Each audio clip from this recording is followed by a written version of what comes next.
Tirando as coisas ruins, tá tudo mais ou menos, né? Uai, Graças a Deus. então, uai, mas isso é bom demais. Tirando tudo ruim, tudo tá bom, né?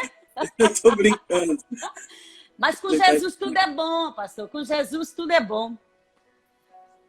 Que felicidade você estar aqui comigo, conosco, que tem muitas pessoas já entrando em nossa live. É um tema hoje super relevante, um tema interessante, um tema maravilhoso, que é escatologia, né, pastor? Fim dos tempos. Isso mesmo. E pastor, eu gostaria de deixar você fazer as suas apresentações, dizer para as pessoas que estão aqui conosco quem é Natan Amor, Rufino. tá ótimo. Bom, eu sou da cidade de Fortaleza, capital do Ceará. Obrigado. Amo Eu sou essa da... cidade, pastor. Pois é. Estamos longe, né? Já falei para minha esposa que quando eu morrer, eu quero que os meus ossos sejam enterrados lá. Eu gosto muito de Fortaleza. É uma das cidades, quando eu decidi conhecer o mar, foi Fortaleza. E eu vou dizer para você, meu irmão, eu tive uma experiência extraordinária com Jesus aí, viu? Foi algo que marcou minha vida cristã. Foi tremendo, maravilhoso. Eu não estou em Fortaleza, né? Eu estou em Campina Não. Grande, no Paraíba. Ah, sim, sim. Eu sou de Fortaleza, nasci, cresci lá, mas em Certo. 96 eu me mudei para cá, para Paraíba, para morar com um casal de americanos do Alabama. Oh, Depois tá. eu fui para o Rio de Janeiro, fiquei ali uns 3 anos na Zona Oeste, em Campo Grande. Casei com Uhum. a Ana, minha esposa, voltamos para Campina. Nosso filho nasceu aqui já, em Campina Grande, e é daqui que eu Uhum. viajo pelo Brasil e por outros lugares ministrando a palavra, né? Oh, glória a Deus. Eu sigo você lá no YouTube. Você é uma pessoa extraordinária, viu? Você é um Obrigado. exemplo de sabedoria, viu? É dons demais. Eu até tomei a liberdade, Nathan, de passar aqui para os nossos seguidores aqui os livros que você escreve, homem de Deus. Livros maravilhosos. Olha, eu vou dizer para vocês, a vocês que adentraram conosco aí, que o Natan Rufino escreveu mais ou menos 5 livros, né, pastor? Tem 6 publicados. 6 6. publicados. Uhum. É. Um deles é A Força Divina da Fé, né? Que Uhum. aborda a história de Marcos 11, né? Que é onde Jesus amaldiçoa a figueira. Tem o Sim. livro Creia em Deus e Veja. É esse mesmo. E veja. Creia em Deus e veja o invisível. Esse é bom também. Maravilhoso. E também tem Parentes debaixo da promessa.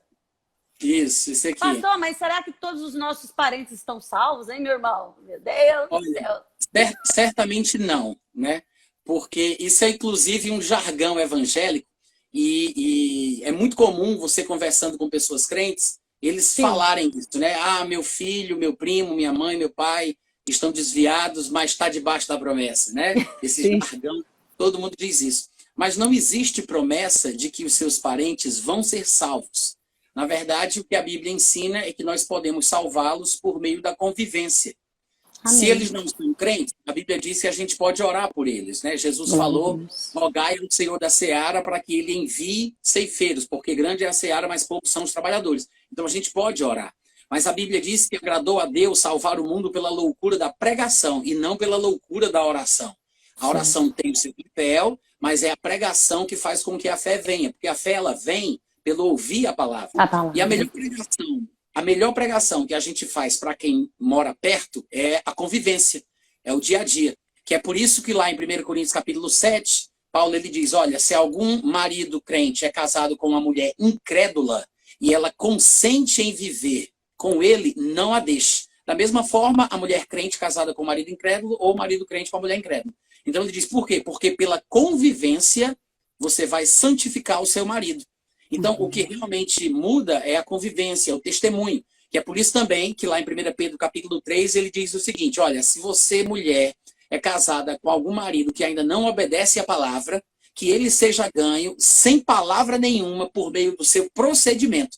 Então, esse é o grande trunfo do cristão para evangelizar os parentes. E daí eu ensino isso, mostro inclusive que o Senhor Jesus... eu entro numa questão escatológica dentro desse livro, porque eu mostro aquela passagem de Lucas capítulo 17, é Lucas 17, quando Jesus falava que os dias do Filho do Homem serão semelhantes aos dias de Noé e de Ló. E ele diz que do mesmo jeito estarão 2 no campo, 2 no trabalho, 2 na cama. Um será tomado e o outro será deixado. E aí ele acrescenta, lembrai-vos da mulher de Ló. mostrando que a salvação é realmente uma questão individual, cada um prestará de si mesmo diante de Deus. E aí, para finalizar o livro, eu exponho aquela passagem de Atos 16, versículo por versículo, que é onde é que a gente vai encontrar aquela passagem que o carcereiro pergunta a Paulo, né? Paulo e Silas, o que devo fazer para ser salvo? Aí ele diz, crê no Senhor Jesus e serás salvo tu e toda a tua casa. Então, eu explico o que significa isso, porque às vezes o pessoal pensa que esse versículo é uma promessa, como se fosse garantido que o crente vai ser salvo, o parente, o filho, o marido. Mas Paulo, ele já deixou claro lá em 1 Coríntios 7 o seguinte, que se o incrédulo se apartar, que se aparte. Porque em tais casos, nem o irmão, nem a irmã estão sujeitos à servidão. Então, não sabes, ó marido, se salvarás a tua mulher. De onde sabes, ó mulher, se salvarás o teu marido? Não há garantia nem promessa. Aí isso quebra muitos tabus, muitos mitos, né? Que a pessoa fica realmente iludida com as coisas que ouve no dia a dia e não se baseia na palavra. É verdade, pastor. Pastor, nós estamos aqui, ó, vivendo nesse tempo de Covid-19, onde todo mundo está em quarentena, algo assim, na realidade é algo inédito, né? Embora já muitas situações adversas, situações lá no tempo pretérito, houve já situações como, até pior do que essa Covid-19, da peste negra, né? Da gripe espanhola, onde dizimou milhões de pessoas, dizimou lá na Europa, na Ásia, quase um quarto da população, e também a gripe espanhola também dizimou mais ou menos esse patamar de pessoas. Mas o Covid-19 entrou agora nessa geração, nesse tempo, né? E que ninguém esperava e parou o mundo. E aí uma pergunta que não quer calar. Será, pastor, que isso já é um dos sinais da volta de Jesus? Embora a gente saiba, né, que a volta de Jesus nem o próprio filho sabe. Eu quero entender isso, pastor. Esses sinais aí, me conta.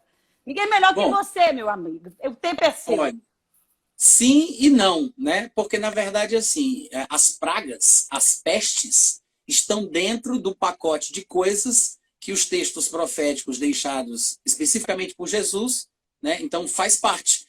As pragas estão lá, as pestes e tudo mais. Sim. Junto com os terremotos, as guerras, as fomes. E esse tipo de coisa vem acontecendo desde quando Jesus Cristo morreu, né? Logo em seguida, poucos anos depois, 30 e poucos anos depois, Jerusalém já foi cercada por Vespasiano. No ano 70, Tito substitui Vespasiano e invade Israel, especificamente Jerusalém, com 6 legiões. Cada legião tinha 5.000 homens, 5.000, 6.000 homens. Então foi um destroço ali sem tamanho. Mas no ano 132 a 135, outra guerra poderosíssima, grandiosa, que pouca gente fala, mas foi pior do que o ano 70, que foi a revolta de Bar Córriba, quando Adriano, inclusive, o imperador Adriano, mudou o nome de Jerusalém para Aeólia Capitolina e mudou o nome de Israel para Síria e Palestina. Sim. Então, de lá para cá, não tem parado. Guerras, revoluções, horrores de guerras, terremotos, fomes, pestes. Como você mesma bem citou, muitas outras pestes, inclusive muito piores do que a que nós estamos experimentando agora, já aconteceram na história da humanidade.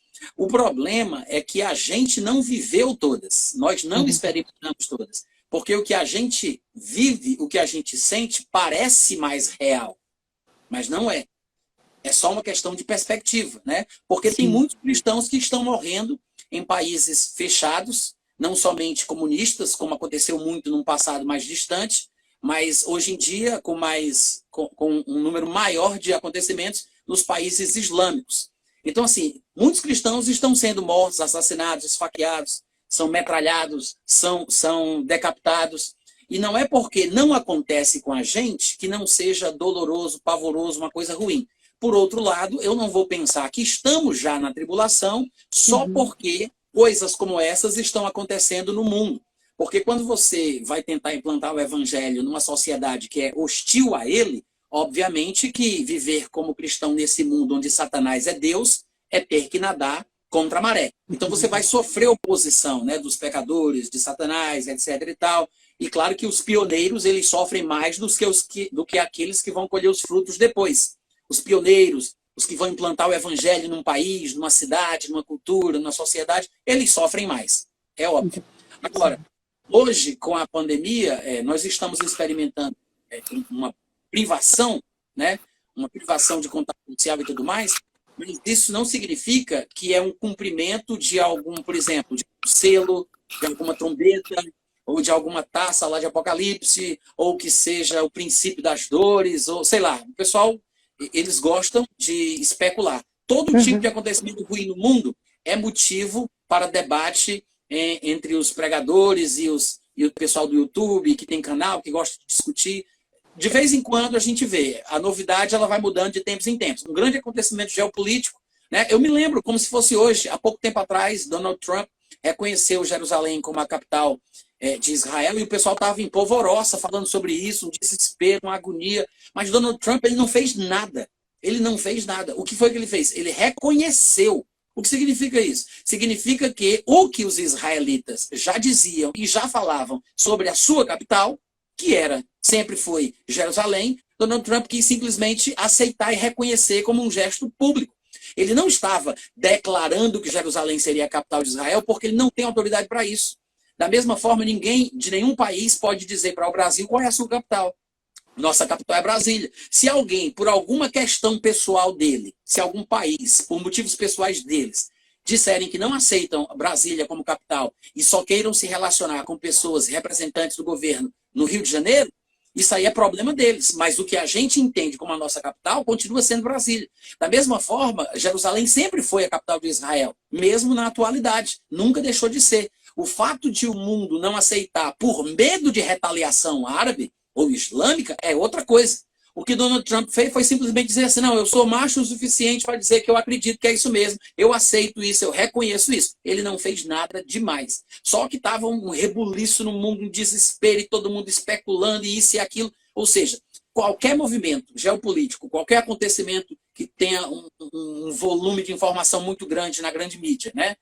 Qualquer coisa que chame a atenção das pessoas, eles vão procurar atrelar a algum acontecimento apocalíptico e profético. Então, assim, a peste, a praga, a pandemia faz parte dos sinais sobre a volta de Jesus? Claro que faz, assim como todos aqueles que vêm acontecendo desde o primeiro século depois de Cristo. De lá até hoje, a morte de Pedro foi um dos sinais da volta de Cristo, né? Porque o próprio Jesus disse que Pedro seria morto e tudo mais, então Jesus não poderia vir antes da morte de Pedro, então quando Pedro morreu já era um sinal. Então, assim, há muitos sinais, só que o problema é que as pessoas estão querendo eleger certos sinais para serem especiais, ou mais importantes, ou mais relevantes do que outros. Não vai acontecer nenhum grande evento no mundo antes do arrebatamento. Não vai. Não há sinais para o arrebatamento. Não há sinais. Há sinais para o início da tribulação, para a volta visível do Senhor Jesus Cristo, quando ele colocará os seus pés sobre o Monte das Oliveiras. E por inferência, por raciocínio lógico, a gente conclui que, se cremos que, por exemplo, o arrebatamento vai acontecer antes do primeiro dia dos 7 anos de tribulação, então, obviamente, a gente calcula aí uns 7 anos, né, antecipados em relação à manifestação visível de Jesus Cristo, e fica mais ou menos ali com uma base. Mas a Bíblia não atrela sinais ao arrebatamento. Muito pelo contrário. Todas as vezes que o texto trata sobre a questão do arrebatamento, a ideia parece indicar um estado constante de alerta, porque não há como saber. Não tem sinal, não tem indício, né? Embora para os crentes não seja uma surpresa, porque nós que nascemos de novo, que recebemos o novo coração do Pai, nós temos condição de perceber no nosso espírito quão mais perto está aquele dia. A Bíblia fala disso em diversos lugares. Eu posso até citar os versículos para você daqui a pouco. Mas o que é importante a gente entender é que os sinais dos quais a Bíblia fala dizem respeito à manifestação visível do Senhor Jesus, atrelada, claro, à tribulação, que acontece um pouco antes, né? Mas em relação ao arrebatamento, não. Vai ser uma surpresa. Vai ser uma coisa que só vai ser percebida quando vai acontecer. Não vai ser uma coisa invisível ou imperceptível, como alguns que não conhecem muito a Bíblia gostam de falar, porque não tem como você ocultar o desaparecimento de milhares, de milhões de pessoas por todo o mundo. É possível que surjam explicações, né, que não condizem com a verdade bíblica, que tentem justificar o desaparecimento. Uma das linhas que a gente ouve, eu ouço desde 1989.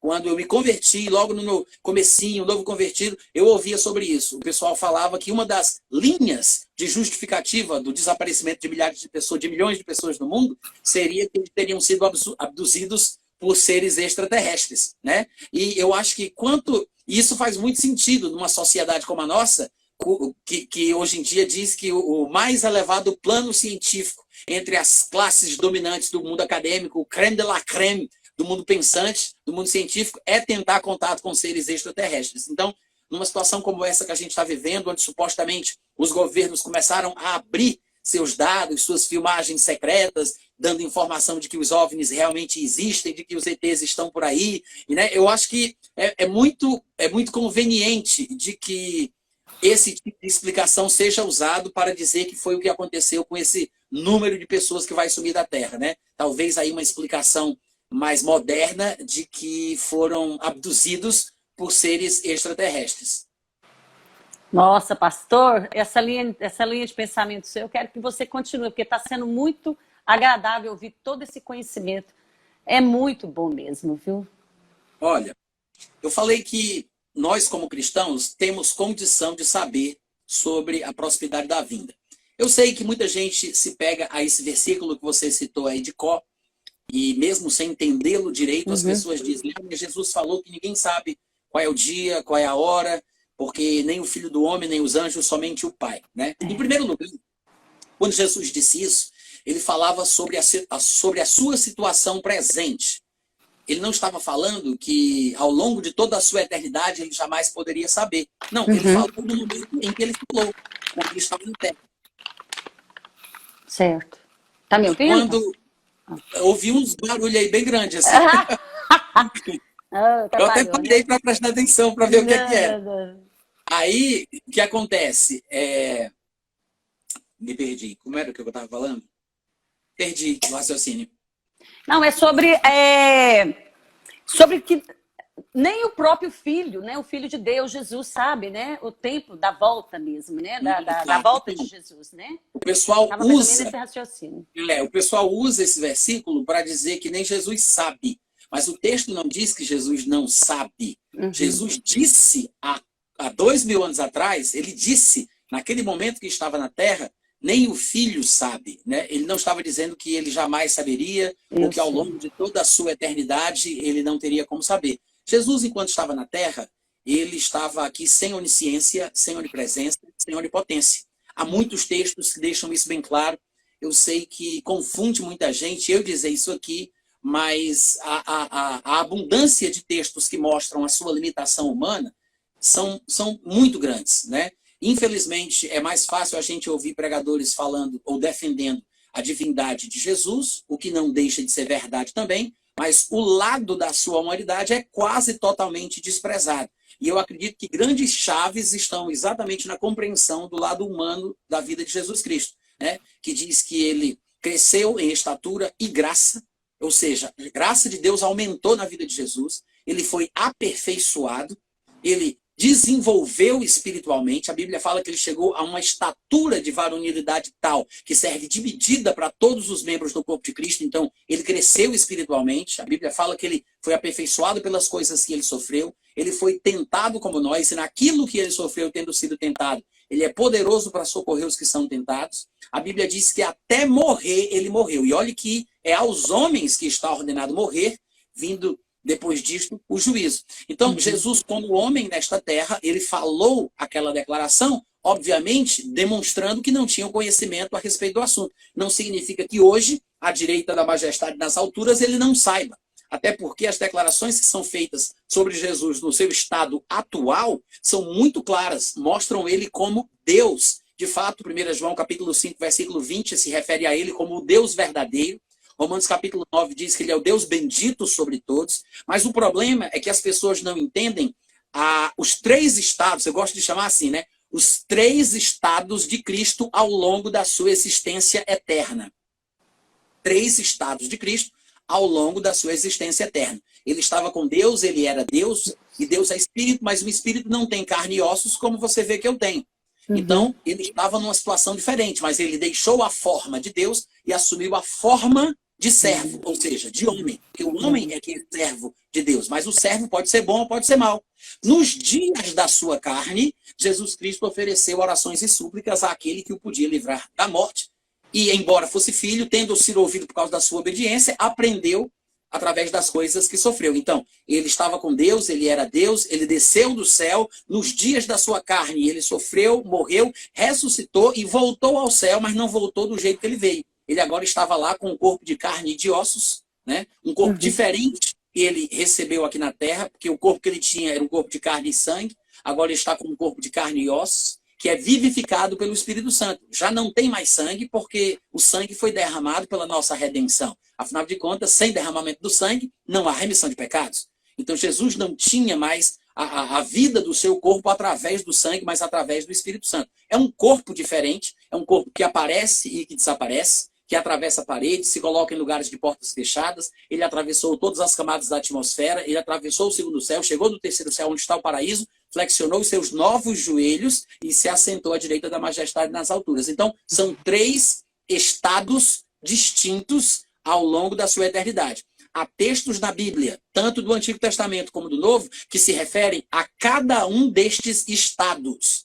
O problema é que, às vezes, numa mesma emissão de voz profética, entre um versículo e outro, nós vemos ali declarações que envolvem os 3 tempos. E aí nós pensamos que aquelas declarações se referem a Jesus do mesmo jeito o tempo todo, mas não é. Cada declaração está associada a um tempo. E a gente só poderia compreender isso depois, a partir da sua revelação para frente. É por isso que o povo do passado não conseguiu ver, não conseguiu ouvir, não entrou em seus corações, mas nós, na Nova Aliança, temos recebido do Espírito Santo para que saibamos o que por Deus nos foi dado gratuitamente. Então, hoje nós temos uma revelação plena sobre Jesus. Tudo isso para poder dizer que Jesus sabe. Jesus sabe qual é o dia da volta. Ele sabe. Ele pode ter não sabido durante um pequeno espaço de tempo, ao longo da sua existência eterna. Ele pode ter não sabido. Mas o testemunho bíblico deixa claro que ele, sendo Deus unido à glória que ele teve com o Pai antes da fundação do mundo, certamente ele sabe. Amém, agora, amém. Né, as pessoas se baseiam nesse texto, às vezes, para poder dizer que não tem como saber, mas tem. Aí você fala, saber o quê? Né? Bom, primeiro vamos para os versículos que mostram que o crente ele tem sensibilidade, ou vamos dizer assim, ele pode ter sensibilidade suficiente para saber de coisas que não tem como ele descobrir nos livros. Não tem como eu aprender lendo um livro, por melhor que seja esse livro, por mais maravilhoso que seja esse livro. Né? Não tem como a gente descobrir certas coisas a não ser por meio desse recurso divino que nos foi concedido gratuitamente. Deus, ele queria transformar o homem num ser espiritual. Ele estava insatisfeito com a sua situação espiritual e ele vivia dizendo isso por meio dos profetas. Um dia eu vou tirar esse coração de pedra. Eu vou dar para vocês um coração de carne. Vou pôr o meu espírito dentro de vós. No coração de vocês, na mente de vocês, eu vou escrever a minha lei. Não vai ser mais em tábua de pedra, não. Vai ser nas tábuas do coração de vocês. Não vai mais ninguém precisar dizer para o outro, conhece o Senhor, conhece... acabou-se esse negócio. Todo mundo vai me conhecer de forma individual e particular. Desde o menor até o maior deles. Porque serei misericordioso para com os seus pecados, das suas iniquidades. Jamais me lembrarei. Eu vou ser o seu Deus e ele será o meu povo. Eita, esse dia glória. Se cumpriu. Oh, o Deus que disse, das trevas resplandecerá a luz, lá em 2 Coríntios 4:6 está escrito isso, né?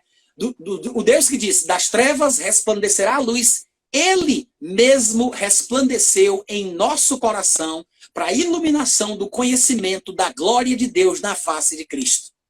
O que significa isso? Ora, se Deus está brilhando no meu coração, então meu coração não pode ser enganoso.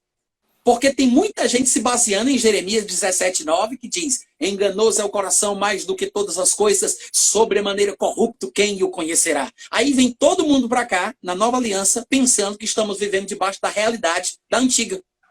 Aquilo ali demonstra a insatisfação de Deus com a situação espiritual humana. Mas hoje nós recebemos um transplante espiritual do coração.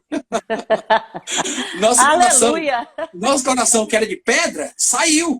Agora nós temos um coração novo, um coração flexível, sensível, capaz de perceber as coisas de Deus. Deus resplandeceu em nosso coração para a iluminação do conhecimento da glória de Deus na face de Cristo. Para falar a verdade, a Bíblia diz que porque nós somos filhos, Deus enviou ao nosso coração, não é para o pé, não é para o dedo, não é para a unha, é para o coração. Deus enviou ao nosso coração o Espírito do seu Filho. A Bíblia também diz que nós devemos, pela fé, fazer com que Cristo habite pela fé em nosso coração. O Pai, o Filho e o Espírito moram em nosso coração. A paz de Cristo tem que ser o árbitro em nosso coração. É com o coração que se crê para a justiça. Se alguém disser ao monte, ergue-te, lança-te no mar e não duvidar, no coração, não importa onde ele vai ter dúvida, não pode ter no coração. Porque o coração deve ser muito importante. E em 1 João capítulo 3, versículo 20 e 21, João chega a dizer o seguinte: se o nosso coração não nos condenar, nós temos confiança diante de Deus. Não é se Satanás não nos acusar, não é se o pastor não nos acusar, não é se o cônjuge não nos acusar, não é se o nosso inimigo íntimo não nos acusar. Se o nosso coração, não importa o que Satanás diz, o que pessoa, não importa, a questão é o nosso coração. Por quê? Porque o que o crente hoje não sabe é exatamente o que Deus fez com o nosso coração. É isso que o crente não sabe. É por isso que tem tanto crente perdido como cachorro cego dentro do açougue. Ele sente o cheiro da bênção para tudo que é lado, mas não sabe onde é que morde. Meu Deus. Cachorro cego dentro de açougue. Sério, Sente o cheiro da bênção para tudo que é lado, mas não sabe onde é que morde. É igual muito crente hoje em dia. Então, essa falta de conhecimento, desse recurso divino para perceber as coisas, estão no nosso coração. Só que se a gente continua sendo convencido, induzido ao erro de que o nosso coração é enganoso, como é que eu posso confiar numa coisa dessa, meu Deus do céu? Como é que eu posso confiar no meu coração? Eu não sei nem o que é meu coração, porque nunca ninguém me explicou. E a pessoa ainda diz que o coração é enganoso, aí os textos do Novo Testamento, que mostram que Deus está lá, o Espírito está lá, Jesus está lá, a paz de Cristo é o árbitro no coração, Deus resplandeceu em nosso coração. Aí como é que fica? Eu não vou entender a Bíblia. Então eu tenho que entender que de Jeremias, capítulo 17, versículo 9, até 1 João 3, 21, se o nosso coração não nos acusar, nós temos confiança diante de Deus, muita coisa aconteceu. Muita coisa aconteceu. O problema é que tem gente vivendo na época da Nova Aliança, querendo usar os princípios da antiga.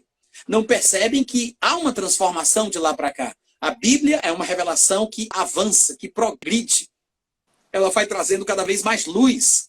Em Mateus 13, 34 e 35, Jesus Cristo, a Bíblia diz que Jesus Cristo abria a boca em parábolas e sem parábolas nada lhes dizia, para que se cumprisse o que fora dito por intermédio do profeta, que diz: abrirei a minha boca e publicarei as coisas que estão ocultas desde que o mundo começou. Então, é de Jesus para frente. É de Jesus para frente que a revelação chega, né? Então, de Jesus para trás, não tem adoração de verdade, não tem novo nascimento, não tem nada do que a gente experimenta nesse período, nessa dispensação. É por isso que Jesus, falando com aquela mulher samaritana, ele disse: olha, os verdadeiros adoradores é daqui para frente. Esquece esse negócio de dizer que vai fazer como Miriam, que vai fazer como Davi fez. Esquece. Eles adoraram como puderam, mas não era o melhor de Deus. A adoração de verdade é daqui para frente, não é daqui para trás. Então, tudo se encontra dentro dos textos da Nova Aliança. E é isso que é o conhecimento do que a Nova Aliança nos deu. E um dos recursos que está intimamente associado ao estudo da escatologia, coisa que nenhum livro pode dar para a gente, é essa sensibilidade espiritual que o nosso coração adquiriu quando ele foi recriado por Deus. É por isso que, eu vou repetir, é a terceira vez que eu falo esse versículo. É por isso que lá em 1 João 3, 21 ele diz: amados, se o nosso coração não nos acusar, nós temos confiança diante de Deus. Se o nosso coração não nos acusar. Ou seja, é condicional. A minha confiança diante de Deus depende do que o meu coração diz. Aí é que tá. Se o meu coração não merecesse confiança, eu não poderia acreditar num versículo como esse. Se o meu coração não me acusar, se ele não me acusar, eu tenho confiança diante de Deus. Não é confiança diante dos homens. Não é confiança diante do cônjuge. Não é confiança diante de pastor, diante de amigo. É diante de Deus. Deus que conhece os corações, como diz Atos 15, 8. Como é que você vai ter confiança diante de Deus que sabe de tudo, conhece tudo? Está escrito, se o teu coração não te acusar, vai que é tua, Tafarel. Né? Tenha confiança diante de Deus. Você vai ter paz. Isso significa que é por meio do meu coração que eu posso ter paz ou não. A paz de Cristo não é o árbitro em meu coração. Então, eu vou ter paz ou não através do que o meu coração diz. É por isso que ele diz, se o coração não me acusar, fica implícito que o meu coração pode pesar. A consciência pesando é a voz do coração. Então, a minha consciência pode pesar, meu coração pode me condenar. Eu não preciso que uma pessoa me condene. Eu não preciso que o pastor me condene. Eu não preciso que Satanás me condene. O Espírito Santo não me condena. Quem é que vai me acusar? Se é o Espírito Santo que me consola, que me ajuda, que me levanta. Quem me condena é o meu próprio coração. É por isso que em 1 João 3,21 ele diz, se o nosso coração não nos acusar, nós temos confiança diante de Deus. Aí você pergunta, e se ele acusar? Né? No versículo anterior, que é o versículo 20, João já tinha pensado nisso. Você está me ouvindo aí? Estou te ouvindo e estou achando bom demais. Tá muito porque deu uma travadinha. Não, tá ótimo. Estou te ouvindo tranquilo. Estou admirada com tantas informações maravilhosas, viu? Uma maravilha. Então, no versículo 20, que é o versículo anterior a este 21, que eu já citei aí umas 3, 4 vezes, ele diz assim, se o nosso coração nos acusar, veja que no 21, que eu citei aqui várias vezes, ele diz, se o nosso coração não nos acusar. Aqui no 20 ele diz, se o nosso coração nos acusar, certamente Deus é maior do que o nosso coração e Deus entende todas as coisas. Em outras palavras, se o meu coração pesa, se o meu coração me condena, então eu não preciso tentar tapar o sol com a peneira. Não adianta eu fingir de morto, rolar no chão e fingir de morto, né? Fingir que nada aconteceu. Se o meu coração pesa, eu sei que eu errei. Todo crente que peca sabe que peca. Não tem esse negócio de dizer assim, ai, Deus me perdoa pelos pecados que eu tenho consciência e os pecados que eu não tenho consciência. Não, quando o crente peca, ele sabe que peca. Que a consciência pesa, você sente que alguma coisa está errada. É como se você estivesse lavando as meias com os pés dentro. Tem alguma coisa fora do lugar. Aquela coisa ruim, você falou uma palavra ríspida, você foi duro demais, você fez alguma besteira, você sabe que pecou, você sabe que está errado. É por isso que só o cristão é que tem condição de confessar os seus pecados. Às vezes nós nos equivocamos pensando que as pessoas do mundo, para serem salvas, elas têm que confessar o seu pecado. E vamos lá para 1 João capítulo 1, né? E dizemos, olha, está escrito que se você confessar o seu pecado, ele é fiel e justo para perdoar o pecado, te purificar da injustiça. Mas esse texto não é para incrédulo, esse texto é para crente. Veja, no começo da epístola, ele está escrevendo para os filhinhos, para os nascidos de novo, para os amados. Só crente que nasceu de novo é que sabe quando ele pecou. Uma pessoa do mundo, se ela para ser salva precisasse confessar pecado, ela nunca seria salva na vida. Jamais. Porque ela vive uma vida de pecado. Ela nem sabe o que é pecado e o que não é. Ela não entende o conceito de pecado. Uma pessoa do mundo é como alguém que anda num quarto escuro, sem luz. Ela tropeça, se levanta para cair de novo, porque ela não sabe do que foi que ela tropeçou. Ela não está enxergando nada. Ela está nas trevas, ela anda nas trevas, por isso ela tropeça. Porque ela não tem luz para poder andar. Mas uma pessoa crente até pode pecar, mas no chão ele já vê o que foi que fez ele cair. Porque o crente, ele peca na luz, né? Ele cai na luz e por isso ele tem consciência dos seus erros e pode confessar os seus pecados. 1 João capítulo 1, versículo 7, versículo 9, não são versículos para o povo do mundo, é para crente. Confissão de pecados é para crente. Ah, e você vai me perguntar, e o que é que uma pessoa do mundo tem que fazer para ser salva? Ela não tem que confessar pecados, ela tem que crer no seu coração que Deus ressuscitou Jesus dentre os mortos e confessar a esse Jesus como Senhor da sua vida. Se ela fizer isso, será salva. Não tem que acender vela, não tem que subir escada, não tem que colocar o joelho em cima do caroço de milho, não tem que fazer promessa, não tem que fazer nada. Apenas crer que Deus ressuscitou Jesus dentre os mortos e confessar Jesus como Senhor da sua vida. A mudança vai vir depois. A confissão de pecados vem depois que ela se converte. Ela tem que confessar Jesus como Senhor para ser salva. Dali para frente, ela vai confessar os pecados que vier a cometer ao longo da sua caminhada. Mas o crente que nasce de novo, ele tem essa ferramenta no seu coração, é o seu espírito recriado, o seu coração novo, que é um coração de carne, que lhe diz quando ele erra, quando ele acerta. É por meio desse coração que a gente sabe as coisas de Deus. É uma percepção espiritual extraordinária. Extraordinária. As coisas comuns nós sabemos por meios comuns. Nós temos centenas de sentidos em nosso corpo. 5 deles são mais populares, são mais conhecidos, não são os únicos, são os mais populares, que é visão, audição, tato, paladar e olfato. Mas há centenas de sentidos em nosso corpo físico. E nós temos informações por meio destes 5 sentidos e dos outros mais. Então, quando você sabe de alguma coisa que não parte de nenhum desses canais, normalmente as pessoas querem um termo e uma explicação para tentar traduzir de onde veio a informação. E há uma expressão que o povo do mundo usa para dizer sobre esse assunto, que é, deve ser um 6º sentido.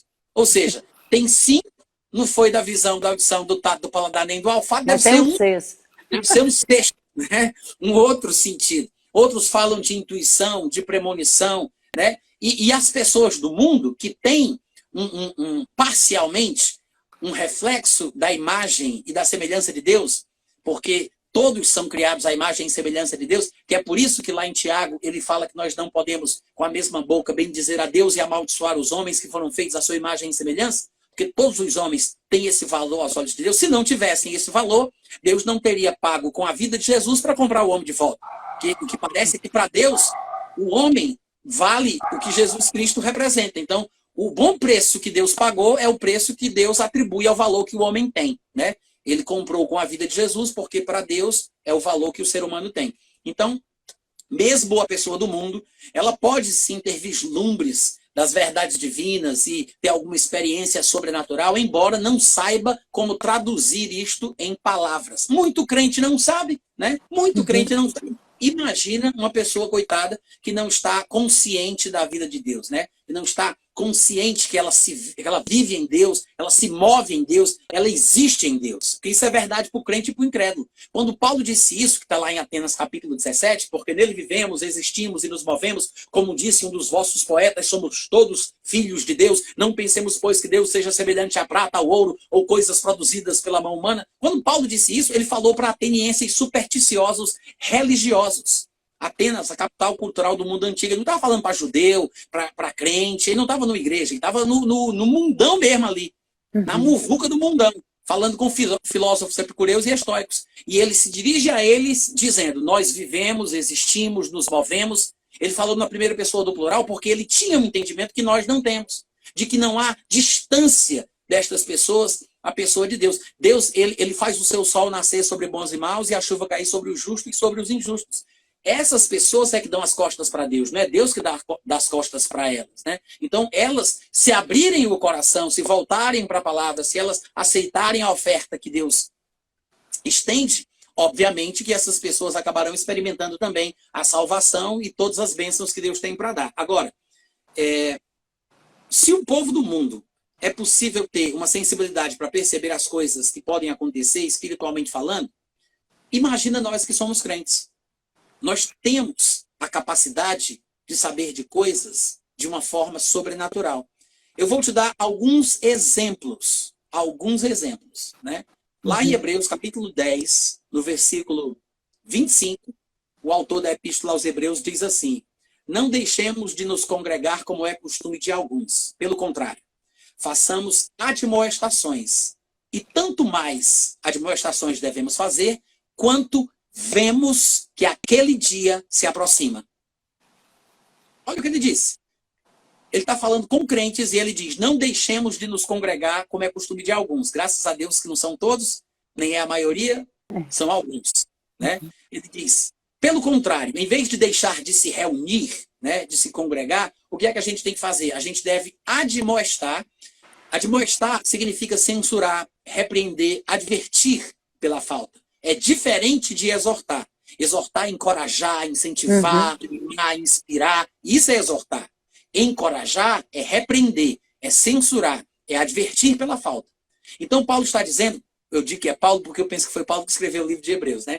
Então, o autor da epístola está dizendo, não deixemos de nos congregar como é costume de alguns, antes, pelo contrário, repreendamos os que estão deixando de se congregar e tanto mais admoestações devemos fazer. Então, ele está dizendo que é diretamente proporcional. Tanto mais quanto diretamente proporcional. Tanto mais quanto vedes que o dia se aproxima. Ele não disse tanto mais quanto lerdes, ele disse tanto mais quanto vedes. Essa expressão, vejo que o dia se aproxima, denota o quê? Denota percepção espiritual, sensibilidade interior. O autor da epístola entende que eles vão entender a sua linguagem. Para eles, era comum falar assim, vejo que o dia se aproxima.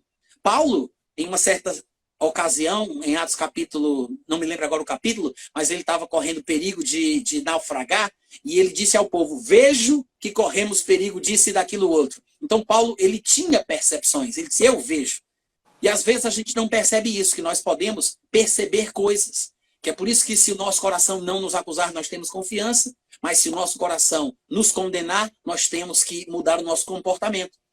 Então, é pelo coração que a gente sabe se está certo ou está errado, se estamos indo por um caminho correto ou não, se estamos ou não fazendo a vontade de Deus. É pelo coração que nós percebemos a proximidade da vinda de Cristo.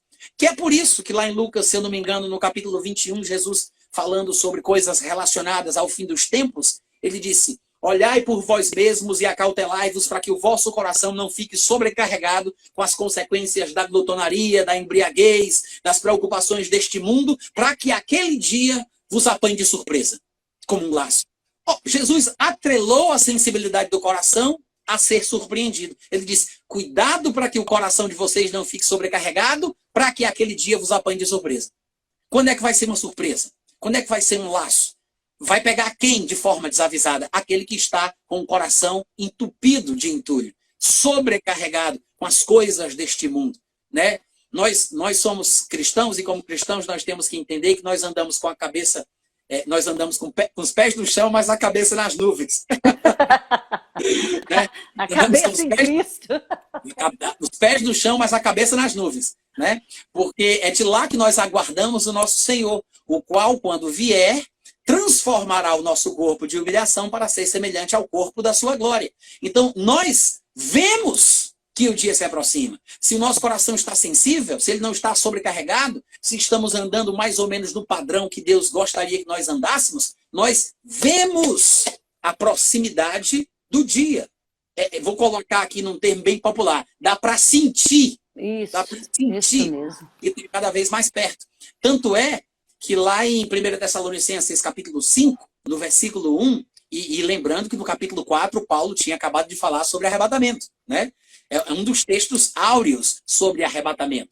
Aí quando chega no capítulo 5, dando sequência ao seu ensinamento, no versículo 1 ele diz, irmãos, com respeito aos tempos e às épocas, não há necessidade de que eu vos escreva, porque vós estáis inteirados com precisão de que o dia do Senhor vem como ladrão de noite. Aí você vai me perguntar, Natan, como é que a vinda como ladrão de noite poderia ser uma coisa da qual eu tenho consciência? Nunca nenhum ladrão ligou para mim, 10 horas tá bom para você? Nunca nenhum ladrão me avisou. Como é que a vinda dele como ladrão de noite pode me dar direção ou conhecimento do momento que isso ele vai chegar, acontecer? Né? Que o ladrão ele explica. Ele explica, logo na sequência ele fala, porque vocês estão inteirados com precisão de que o dia do Senhor vem como ladrão de noite. Por isso, quando andarem, veja, olha a conjugação verbal, quando andarem, não é quando andarmos, não é quando andardes, é quando andarem. Não sou eu que ando, não somos nós que andam, não somos nós que andamos, não sois vós que andais, são eles. Ele está falando do povo do mundo. Quando andarem dizendo, agora nós temos paz e segurança, eis que lhes, não é nos, não é vos, é lhes sobrevirá as dores, lhes sobrevirá a destruição, como vem as dores àquela que está para dar à luz, e de nenhum modo eles escaparão. Aí no outro versículo ele fala, mas vós, irmãos, não estáis em trevas, para que este dia, como ladrão, vos apanhe de surpresa. De surpresa. Eita, olha, Deus. Ele diz, vós não estáis em trevas, para que este dia, como ladrão, vos apanhe de surpresa. Então, tudo o que ele falou sobre a surpresa, que vai ser como um ladrão de noite, não é para a gente. Sim, ele está falando, com certeza. Ele está falando com a gente sobre outra gente. Ele não está falando com a gente sobre a gente. Ele está falando com a gente sobre outra gente, sobre outros povos, outras pessoas. Então, o que é que fica subentendido aí no texto? Fica subentendido, eu já citei Hebreus 10, 25, eu citei 1 Tessalonicenses 5, eu citei 1 João 3, 21, versículo 20 também. Todos esses textos mostram que existe uma sensibilidade espiritual que o crente possui, que lhe dá a graça de poder saber em que tempo da vida nós estamos. Sim. Olha que coisa profunda. Profundo então, mesmo. Eu acho que isso é uma coisa que a gente tem que ensinar mais, tem que falar mais sobre isso, tem que estabelecer os fundamentos, porque pode não parecer que tem ligação com a escatologia. Pode não parecer, mas é por falta de conhecimentos básicos sobre o crescimento espiritual e a vida cristã, como estes, que muita gente se enrola em alguns textos de escatologia, porque às vezes querem começar pelo mais difícil, esquecendo de fazer o mais fácil. Não, você tem que passar pelo dever de casa primeiro, né? Tem que passar pela primeira série, pela segunda série, para depois ir para a terceira e quarta série. O problema é que tem gente querendo começar por Apocalipse, pelos textos e as profecias mais confusas, quer conhecer a besta das 7 cabeças, quer saber o que diabo é isso, né? Quem é esse dragão e tal, a antiga serpente, como é o negócio do demônio, como é o negócio do anticristo, aí o pessoal fica perdido. Porque coisas mais simples e mais básicas o povo não entende. Quem só fala e só estuda escatologia não sabe falar de escatologia. Não como convém. Não como convém.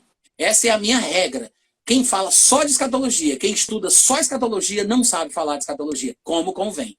Porque existem muitos outros elementos que não podem ser desprezados, que são fundamentais para uma pessoa conseguir fazer uma interpretação coerente usando os textos do Novo Testamento, considerando a Bíblia como uma revelação progressiva. É isso aí. Eita, muito bom, Natan, muito bom. Eu vou dizer para você que somou muito aí para todas as... Olha, o tanto de pessoas que está conosco aí, acredito que foi assim algo de uma revelação aos nossos corações, tudo que você disse, abordou.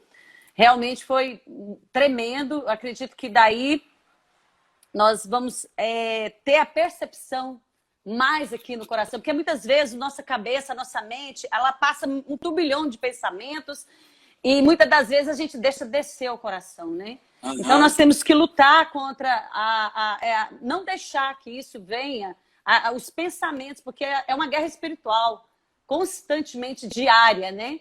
Então a gente é afrontado diariamente pelos nossos pensamentos, pelas dificuldades, às vezes essa Covid-19, você vê, tem tantas pessoas aí com depressão, tantas pessoas em dificuldade, não tem um norte para seguir, parece que Jesus realmente esqueceu de todo mundo e que está difícil. Então, é algo assim muito complicado, entendeu como é que é? Ô, Mariana. As pessoas estão perdidas.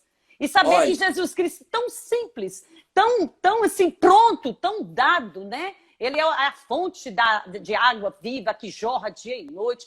Se nós buscarmos nessa fonte, com certeza nós seremos libertos, como aquela mulher samaritana foi. Entendeu, o Natan? Mariana, me diz quanto tempo a gente ainda tem aí. Toca aí no ao vivo aí. Eita, Deus querido, não sei. Natan, não sei como é que mexe com isso, não. Toca onde tem a palavra ao vivo. Ao vivo? Não tem aí o nome? Tá. Nós estamos com 49,10.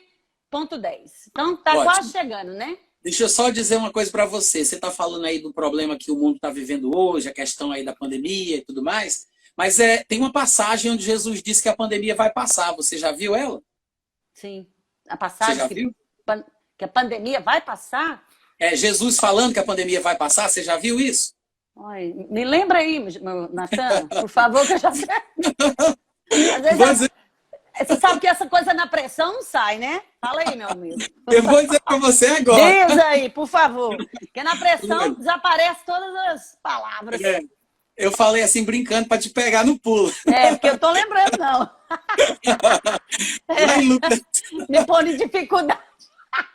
Em Lucas 17, no versículo 26 ao 30, Jesus está falando sobre algumas coisas relacionadas ao fim dos tempos, né? E nesse trecho, ele diz assim: assim como foi nos dias de Noé, será também nos dias do Filho do Homem. Comiam, bebiam, casavam, davam-se em casamento, até o dia que Noé entrou na arca e veio o dilúvio e destruiu a todos. O mesmo aconteceu nos dias de Ló. Comiam, bebiam, compravam, vendiam, plantavam, edificavam. Mas no dia que Ló saiu de Sodoma, choveu fogo do céu e enxofre e destruiu a todos. Assim será no dia que o Filho do Homem se manifestar. Olha que coisa interessante. Jesus está falando aqui que vai ser exatamente como foi nos dias de Noé. Então a gente tem que entender o básico do que foi que aconteceu nos dias de Noé. Claro, o que Jesus tem em mente, e não as especulações alarmistas e sensacionalistas do povo que tem por aí falando sobre coisas que não tem nada a ver. Eu estou falando sobre o foco de Jesus, a intenção de Jesus, que ele faz a comparação. Tá terminando. Continua, Natan. Continua.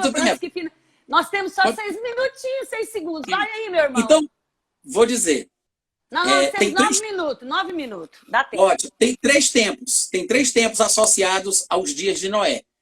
Se a gente for examinar, por exemplo, o texto paralelo de Lucas 17, que é Mateus 24, no versículo 38, Jesus diz assim: porquanto, assim como nos dias anteriores ao dilúvio, comiam, bebiam, casavam e davam-se em casamento, até o dia que Noé entrou na arca. Então tem os dias anteriores, né? Já que ele está comparando a vinda de Cristo com os dias de Noé, a gente já identificou aqui um momento, os dias anteriores ao dilúvio, que são associados aos dias anteriores à tribulação, porque o dilúvio é uma figura da tribulação, é quando o juízo de Deus vai cair. Então existem os dias anteriores. No versículo 21 de Mateus 24, Jesus diz: porque nesse tempo haverá grande tribulação, como desde o princípio do mundo até agora não tem havido e nem haverá jamais. Então tem os dias anteriores ao dilúvio, que é os dias anteriores à tribulação, tem o tempo da tribulação, nesse tempo da grande tribulação, então é outra coisa, é outro tempo. E no versículo 29 de Mateus 24 ele diz: logo em seguida à tribulação daqueles dias, o sol escurecerá, a lua não dará a sua luz, então aparecerá no céu o sinal do Filho do Homem. Todos os povos da terra se lamentarão, verão o Filho vindo e tal. Então existem 3 tempos. Os dias anteriores ao dilúvio, nesse tempo de grande tribulação, logo em seguida a tribulação daqueles dias. Então são 3 tempos. Antes, durante e depois. Jesus comparou o período da sua manifestação com esses dias de Noé, que estão divididos em 3 tempos. Antes do início do dilúvio, o povo estava comendo, bebendo, casando, edificando, plantando. Então, o que é que isso mostra? Se Jesus compara os tempos de Noé, incluindo os dias anteriores ao dilúvio, com os dias da vinda de Cristo, então vai chegar um momento, antes da tribulação, em que vai haver paz de uma forma tal que as pessoas vão voltar a comer, a beber, né? A casar, trabalhar, plantar, edificar. Então, vai haver paz e normalidade no mundo mais uma vez. Então, isso aqui é aquele dos 7 anos, né? 7 anos, 3 anos e meio. Não. É antes da tribulação. Os 7 anos são o período da tribulação. Da tribulação, Desde o primeiro dia dos 7 anos, começa a tribulação até o final, e ela vai se intensificando de um grau de pavor menor para um grau maior. Mas são 7 anos de tribulação que são descritos lá no livro de Apocalipse, do capítulo 4 até o capítulo 19, até o capítulo 20, se eu não estiver enganado. Bom, então, são 3 tempos. Antes da tribulação, durante a tribulação, depois da tribulação. São dias anteriores ao dilúvio, durante o dilúvio e depois do dilúvio. Então, da mesma forma, Jesus está prevendo que a pandemia vai passar, que os homens vão comer, vão beber, vão se casar, vão plantar, vão edificar. A vida vai voltar ao normal antes do início da tribulação. E é durante esses dias aí que vai haver o arrebatamento, né? Porque a tribulação ela vem depois. Fascinante, né, Natan? Depois dessa leva de Jesus, né? Do arrebatamento do povo de Deus, do povo em Cristo, aí sim virá a grande tribulação. Aí tem o milênio também, né, pastor? A grande tribulação, mais para frente, né?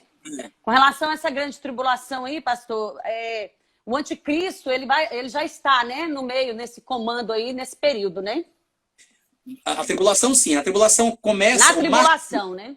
O marco inicial da tribulação é quando o anticristo assinar um tratado internacional com algumas nações que incluem Israel. A tribulação não começa quando a igreja for arrebatada. A tribulação começa quando ele assinar esse tratado. Entre o arrebatamento e o início da tribulação, a gente não sabe quanto tempo vai ter, porque não há nenhuma indicação bíblica. Entendi. Bom, pastor, nosso tempo está já findando aqui. Eu quero desde já agradecer a você por você ter se disponibilizado em estar conosco aqui nessa live. Prazer. Muito conhecimento, muita coisa boa aí. Eu sei, tem gente pedindo aqui para a gente fazer outra live, mas olha, quem quiser seguir o Natan Rufino, segue lá, né, Natan Rufino? Fala aí para nós no YouTube, em tantos outros lugares. que possam tô te sempre- ouvir mais, entendeu? Eu estou sempre online no YouTube, tá? É onde eu posto muitos vídeos e onde eu faço lives constantemente. Tenho livros também, inclusive sobre escatologia, a Bíblia, o islamismo e o anticristo, no meu site, natanrufino.com.br. Obrigado pelo carinho, pelo convite, viu, querida? Foi um Muito prazer estar aqui obrigada. com O prazer você. foi todo meu. Que Deus abençoe você e toda a sua família, viu, Natan? Tchau, Obrigado. meu amigo. Prazer. Deus te abençoe. Amém. Tchau. Salva essa Tchau. live aí, tá? Para eu baixar. Vou salvar agora. Tchau, fica Amém. com Deus. Ó, gente, eu quero também agradecer a todos que estiveram aqui conosco.